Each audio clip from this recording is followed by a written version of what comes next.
উলামায়ে কেরাম রাত রাত জাগরণ করে এই দেশের বিভিন্ন প্রান্তে এই যে এত মেহনত, এত পরিশ্রম, এত মুজাহাদা করতেছেন, এর অর্থ তো এটা না যে আপনারা দলে দলে জাহান্নামে যাবেন।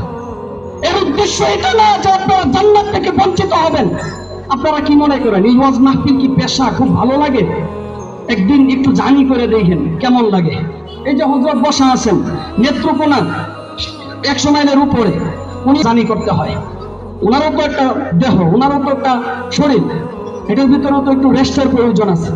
কিন্তু রাত্রি জাগরণ করে মানুষের উদ্দেশ্যে এই নবীওয়ালা কাজ, মানুষকে বোঝানোর স্বার্থে লক্ষ্যে এটাই বুঝাইতে চাইতেছেন, মানুষ আসো তোমরা জান্নাতের দিকে আসো, জাহান্নাম থেকে বাঁচো, শয়তানের ধোঁকায় পড়ো না। ইন্নাশ শাইতানা আদুউন ফাত্তাখিযুহু আদুওয়া। তোমাকে মনে রাখতে হবে, বিশ্বাস করতে হবে, এই শয়তান হলো তোমার চিরশত্রু।